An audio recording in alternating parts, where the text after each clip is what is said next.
The indictment, the latest indictment, and you don't have to be a lawyer to know that this is a total sham.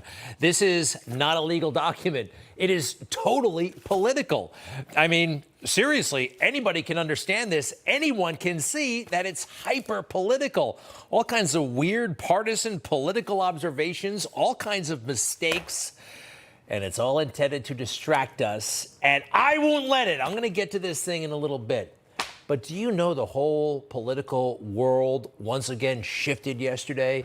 There can be no excuse for anyone in this country to not be completely and totally convinced that Joe Biden is a congenital liar. I did not know he was on the board of that company. I've never discussed my business or their business, my sons or daughters. I did my job. I never discussed a single thing with my son about anything having to do with Ukraine. No one has indicated I have. It goes on and on like this. You've seen it before. And it's all untrue. This is a guy who told us that he would level with us. He was Mr. Integrity, Lunch Pail Joe. And everything is a lie. His whole campaign is a lie. His whole life is a lie. Remember in 1987 when he got busted bragging about college degrees he didn't have and honors that he never got? Anyway, yesterday we found out for about this is actually quite new, that Joe himself got on the phone with Hunter's weirdo business associates overseas and just said, hello, how's the weather? We know he was facilitating potentially a bribery scheme. And I'll say it again, this guy Zlochevsky, who started Burisma, he did not want to talk about the weather. He wanted to know if Hunter could deliver. Can you get your father on the phone because we need things done? Thank you to Devin Archer. I don't know really what this guy is all about. He used to be friends with Hunter, and apparently he came forward yesterday and told the truth. He has nothing to lose. He's going to jail for a year on a presumably unrelated charge. This is shocking. This is, well, not to me, but the media finally has to say, all right, this is it. It was ignored mostly again. One show, the most watched news show in the world, actually, ABC World News with David Muir. This is how they did it. And they made a big fat mistake, probably on purpose. And the White House has long said, David, that President Biden and his son were never in business together. David? And to clarify, Aaron, the calls involved Joe Biden when he was not president. This was before the presidency? That's right. Well before the presidency, even after he was vice president out of office, David. Aaron Katursky tonight. Aaron, thank you. That's not true, even after the vice presidency. That's not true. It encompasses 10 years, including and especially the vice presidency. That's the heart of this alleged bribery scheme. There is so much evidence now. House Oversight Committee has established how many millions of dollars came from Ukraine, 17 million to the Biden family, essentially everybody but Joe, which is kind of suspicious in and of itself. From Romania, oddly enough, $1 million. From China, at least 3 million that we know of so far. And this, they basically did it in plain sight. I mean, Joe bragging about how tight he was with Xi, taking Hunter on Air Force Two. This stuff is important. And interestingly, what happens today? The indictment happens today. Today. Well, let's put it up, shall we? Let's go through this. So on June 7th, the FBI released documents alleging the Bidens took $10 million in bribes from Burisma. Big deal. The very next day, Jack Smith indicts Trump in the Mar-a-Lago documents case. This is a pattern. This happens. When something big happens, they come in and do something. July 6th, Hunter goes to court. And actually, the judge seemed to kind of throw out that sweetheart deal. She called it out big time. What happened the very next day? A superseding indictment. Jack Smith adds more charges for Trump in the Mar-a-Lago case. Now, this week, let's see. Yesterday, Devin Archer came forward to establish that, yeah, Joe Biden was making these calls, was very much involved in these calls to Hunter Biden's and Archer's business associates. Today, there is the indictment for the January 6th. Is there a correlation here? I really think so.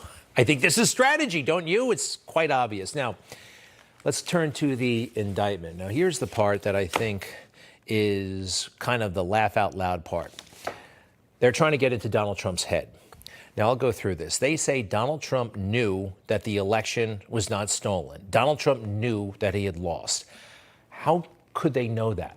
How do they know that? Well, they say that the defendant's vice president told the defendant that he had seen no evidence of outcome determinative fraud.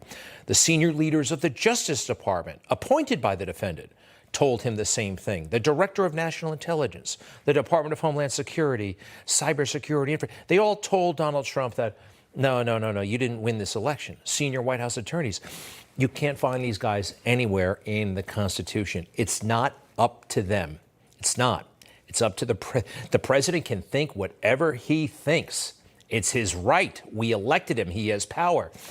And when has everybody around President Trump been wrong before? It actually happens a lot. Most famously, October of 2016, the Access Hollywood tape comes out. Remember that?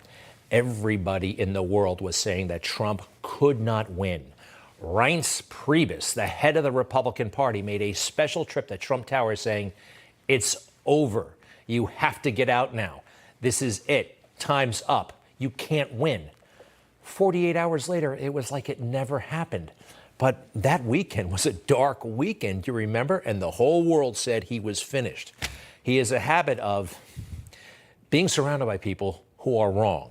That's important. So they can't get inside his head, and this indictment tries to do that. What else? Vice President Mike Pence. There's a big chunk in here that Mike Pence was pressured. Mike Pence was berated by Donald Trump. Mike Pence was insulted by Donald Trump. You're allowed to berate people. You're allowed. It may not make you the nicest guy in the world, but it doesn't make you a criminal. And Mike Pence is a full-grown adult. And what did Mike Pence say in response to any of that stuff? I know what he said to the country 2 days before January 6th in Georgia. Do you remember? I know we all got our doubts about the last election. And I want to assure you, I share the concerns of millions of Americans about voting irregularities. And I promise you, come this Wednesday, we'll have our day in Congress. We'll hear the objections. We'll hear the evidence.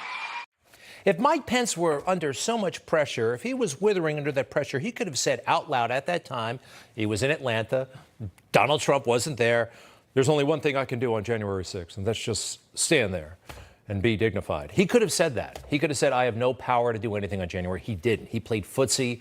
He tried to convey something else. He could have said everybody's straight. But, you know, they changed the law. They changed it to make it unequivocally ceremonial, indicating that prior it was more than just ceremonial, that he had more authority than he realizes. Judge Ludig, remember this guy? He put out a tweet. I think this was in December of 2020. The only responsibility and power of the vice president under the Constitution is to faithfully count the Electoral College votes as they have been cast. It's amazing how much attention this tweet from a retired, bitter ex-judge, not a justice, received. It was like, case closed. Judge Ludig has spoken. He's a retired judge, should have gone to the Supreme Court.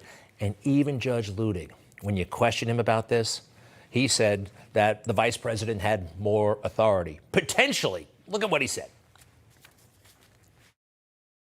Judge Ludig, at the risk of oversimplifying for the non-lawyers who are watching, is it fair to say that the 12th Amendment basically says two things happen? The vice president opens the certificates and the electoral votes are counted. Is it that straightforward?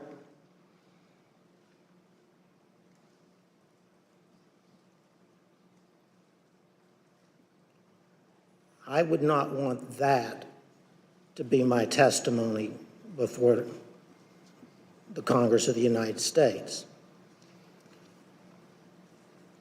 The language of the 12th Amendment is that simple. All right, so what do you want your testimony to be? It may be that simple, but the interpretation, it's open to interpretation. We have a Supreme Court. They disagree all the time on this stuff. So this indictment comes right out and says what the Electoral Count Act of 1887 means. It's not their job, all right? There are people who can disagree on this. The other thing, there's a guy named Jeffrey Clark.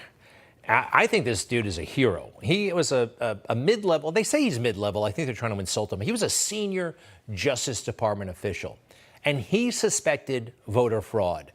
And he wrote up a memo, and it got to the president, and the president wanted to see him. They go on for paragraphs in this thing about how that violated regulations at the Justice Department. He should have asked his boss to go see the president. The president can go see or have anybody come see him who he wants in the entire federal government. These regulations, they actually aren't in the Constitution. Finally, Jack Smith today. This was a very unprofessional and weird announcement of this indictment.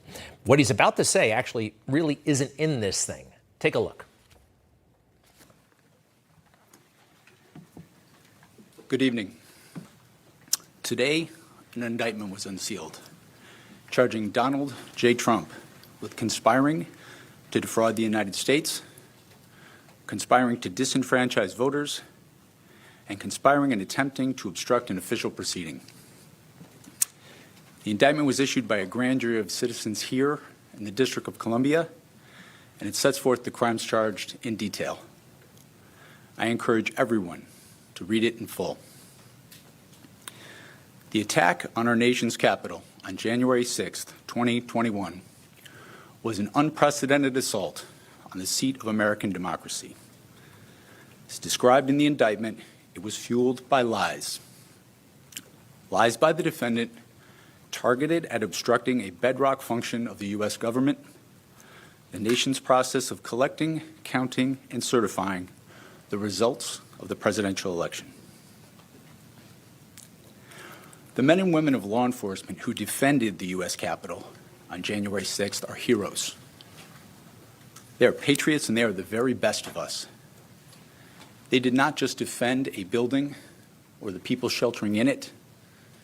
They put their lives on the line to defend who we are as a country and as a people. They defended the very institutions and principles that define the United States. Since the attack on our Capitol, the Department of Justice has remained committed to ensuring accountability for those criminally responsible for what happened that day. This case is brought consistent with that commitment, and our investigation of other individuals continues. In this case, my office will seek a speedy trial so that our evidence can be tested in court and judged by a jury of citizens. In the meantime, I must emphasize that the indictment is only an allegation and that the defendant must be presumed innocent until proven guilty beyond a reasonable doubt in a court of law. I would like to thank the members of the Federal Bureau of Investigation who are working on this investigation with my office, as well as the many career prosecutors and law enforcement agents from around the country who have worked on previous January 6th investigations. These women and men are public servants of the very highest order, and it is a privilege to work alongside them. Thank you. Weird. A weird statement. Beware any bureaucrat who hides behind men and women in uniform and heaps praise on them as they do something as dastardly as this indictment. Career prosecutors, the men and women of the Justice Department, of the FBI, none of them are elected. He says that they're investigating whatever fueled the riots, whatever fueled. You know, people have disagreements here. They're I want to know who fueled these riots. Black Lives Matter. What about the lies that led to these riots? The lies that went unchecked by our media and Democrats. Systemic racism, police brutality. I mean, people were exaggerating that exponentially to the actual threat posed. Maybe we should investigate all of those lies and have some accountability.